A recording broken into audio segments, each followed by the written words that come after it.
मैं पहली बार इस ऐसे मदरसा जैसे स्कूल में आया हूँ कि जहां पर मुझे इंग्लिश के सेंटेंस सुनने को मिले और मुझे बड़ा अच्छा लगा। और अफसोस भी ये हुआ है कि शायद ये पहले होते तो शायद हम और भी ज्यादा अच्छे होते। नई बात बहुत गौर से देख रहा हूँ मैं कि यहाँ पर छोटे छोटे बच्चे जो एक नजरिए से तो देखते हैं कि धार्मिक तालीम की तरफ हम लोग जा रहे हैं, लेकिन जब अंदर हम लोग घुसते हैं तो देखते हैं कि यहाँ दुनिया की तालीम बराबर चल रही है। और दोनों चीजों को देखकर मैं बैठा बैठा सोच रहा था कि शायद ये चीजें करीब 20-30 साल पहले हुई तो शायद हमें यहाँ भाषण देने ना पड़ता, गलियों में हम लोगों को घूमना नहीं पड़ता। इस तरह के मदरसे या स्कूल पहले से हमारे होते तो शायद आज हम लोगों को रात दिन मेहनत नहीं करनी पड़ती। जो आज गांव की गलियों गलियों में घूम रहे हैं, भटकते हुए लोगों से मिल रहे हैं, जो 2 वक्त की रोटी के लिए भटक रहे हैं, उनसे हम लोग बात करते हैं तो सबसे कमजोरी एक ही चीज आती है कि हमारे पास तालीम नहीं है, तालीम नहीं है तो रोजगार नहीं है।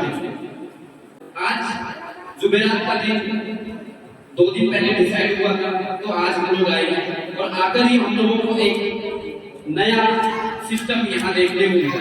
सबसे पहली बात की मुझे मालूम नहीं था कि इस गांव में इस साइड गांव से हट करके भी कोई स्कूल या कोई मदरसा खुला है।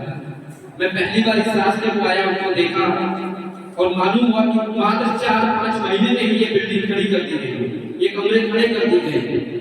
लेकिन ये कमरे मात्र कमरे तक नहीं सीमित, इन कमरों में आपका भविष्य है, आपकी जिंदगी है। यहाँ पर जो जोश और जज्बा लिए ये ऑफिस लोग या टीचर जो है या गांव के जिम्मेदार जो कमेटी बैठी है, ये जो आप बच्चों का जो भविष्य है तय करने के लिए यहाँ बैठे हैं, तो ये अपने आप में छोटी बात नहीं, ये बहुत बड़ी बात है। जो यहाँ पर इस छोटे से मदरसे से 3-4 बच्चे जो इंग्लिश का पाठ पढ़ाकर, इंग्लिश की पोएम सुनाकर, इंग्लिश के सेंटेंस सुनाकर, एक सेंटेंस में कम से कम 3 बार वो अपना एजुकेटेड का नाम ले रहे हैं, तो मुझे समझ आता है कि ये कोई यादें छोटे नहीं है, बहुत बड़े यादें। यही सब अगर चलता रहेगा, इस दीनी तालीम के साथ दुनिया की तालीम का भी हम लोगों को फिक्र होगा, तो शायद वो दिन दूर नहीं कि आज से 10 से 15 या 20 साल बाद हमारे बच्चे वो सब उपलब्धियां हासिल करेंगे जिनके बारे में हम लोगों ने सोचा भी नहीं।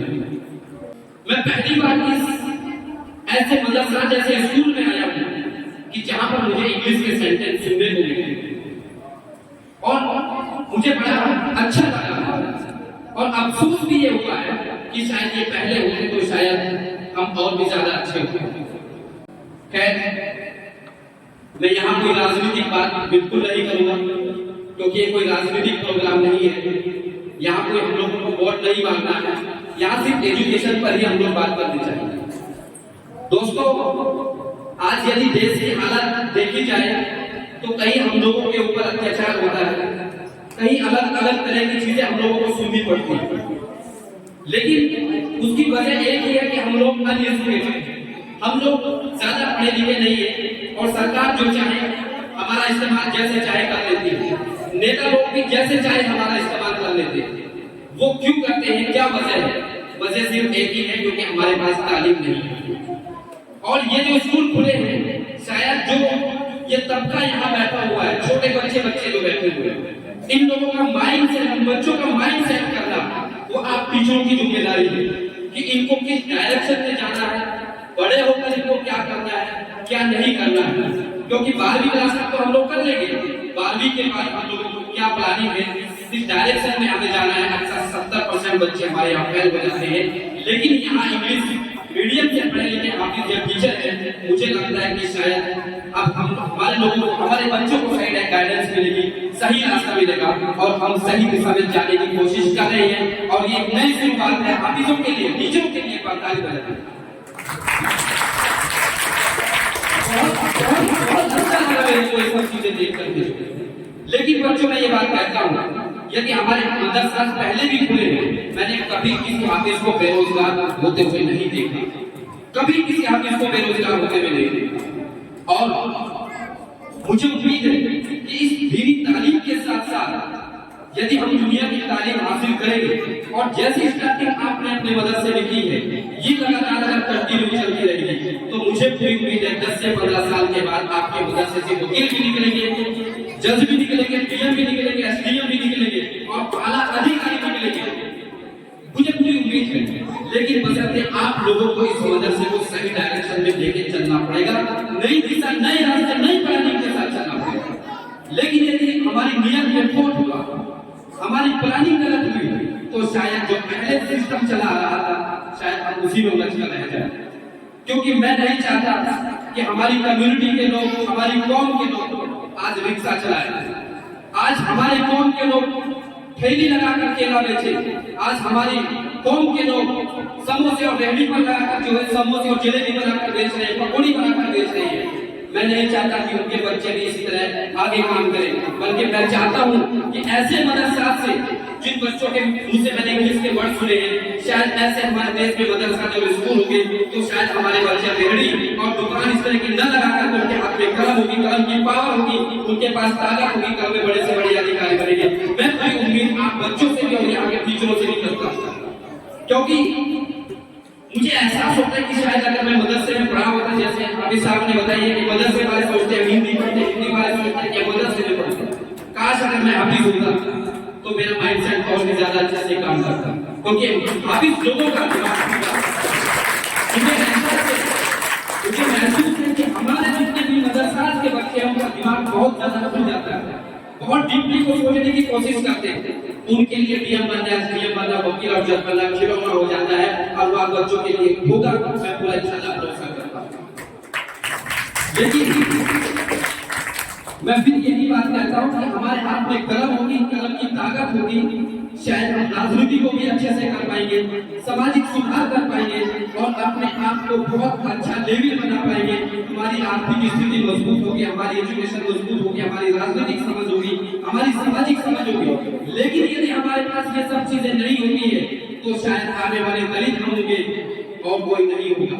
और इस दलित होने से हम लोगों को कौन बचा सकता है? आपके टीचर, आपकी तालीम, आपकी कलम, इसके अलावा कुछ नहीं, कोई नहीं बचा सकता। तालीम हासिल करना आपकी जिम्मेदारी है, सही दिशा में, सही डायरेक्शन में लेकर जाना वो आपके टीचरों की जिम्मेदारी है। और मैं इंशाअल्लाह पूरा भरोसा दिलाता हूँ, आज मैं 0 लेवल से काम कर रहा हूँ, लेकिन कल हम कामयाब होते हैं। इस स्कूल के लिए, इस मदरसा के लिए जितनी हिम्मत मुझसे होगी उतनी मैं मदद करूंगा। मैं लिख कर दे सकता हूँ उतनी मदद मैं करूंगा, जितनी मुझसे होगी आज भी मैं मदद करके जाऊंगा बच्चों के लिए। लेकिन मैं टीचर से वादा करता हूँ और आपसे भी समझ लेता हूँ कि आप बच्चों को उस काबिल बनाइए कि शायद दुनिया में सोचे कि हमारे देश के नागरिक बच्चों को बने जितने काबिल हुए। ये इतने काबिल बच्चे हैं कि सरकार भी मजबूर हो जाएगी कि आप किसके ऊपर गोली उठा रहे हैं। वजह यही है कि हमारे पास तालीम नहीं है, समझ नहीं है, तो सरकार में टारगेट करती है। और वो टारगेट कब तक करेगी? जब तक हमारे अंदर एजुकेशन नहीं होगी, तालीम नहीं होगी। तो बहरहाल लास्ट में मैं अपनी बात यही कहता हूँ, इस मदरसे की जो शुरुआत हुई है वो बहुत अच्छी शुरुआत हुई है और इस शुरुआत को जैसे शुरुआत आपने किया है इसी तरह बरकरार रखना। 5 साल हो जाए, 10 साल हो जाए, 20 साल हो जाए, लगातार संघर्ष करिए। आज आपका ये मदरसा स्कूल है, कल कोई होगा, कल कहीं और होगा। और हमारी कौम में जो छोटे छोटे 5-5, 7-7 साल के बच्चे बैठे हैं, यही बच्चे बदलाव लेके आप ले आ पाएंगे। इन्हीं बच्चों से हमें बदलाव लेके आना है, इन्हीं का माइंड सेट करना है और इन्हीं बच्चों के लिए हम डीएम कॉलेज चीजों की डिग्रियों के लिए कॉलेज बोलते हैं। और कल इंशाल्लाह एक नया बदलाव हमारे समाज में आएगा, एक नई राह हमारे समाज में आएगी, एक नई उड़ान के साथ हम लोग आगे बढ़ पाएंगे। और जब हम ऊंचाइयों तक पहुंचेंगे तो शायद शासन और प्रशासन भी सोचेगा कि तुम किससे टक्कर ले रहे हो। सोच समझ कर मैं अपनी बात को खत्म करता हूँ और मैं वादा करता हूँ कि जब भी मेरी जरूरत पड़ेगी तो मैं आपके बीच में हर समय खड़ा होने के लिए तैयार हूँ। अपनी हैसियत के अनुसार मैं अपने आप का सपोर्ट करूंगा, सहयोग भी करूंगा। कल इंशाअल्लाह हम अपनी मेहनत में कामयाब होते हैं तो हो सकता है कि पूरी बिल्डिंग का इंतजाम भी आपके लिए इतना भी मैं वादा करता हूँ। शुक्रिया आप सभी लोगों, आप लोगों ने मेरे प्रोग्राम के काबिल समझा और किसी स्कूल और मदरसा में मेरा ये पहला प्रोग्राम।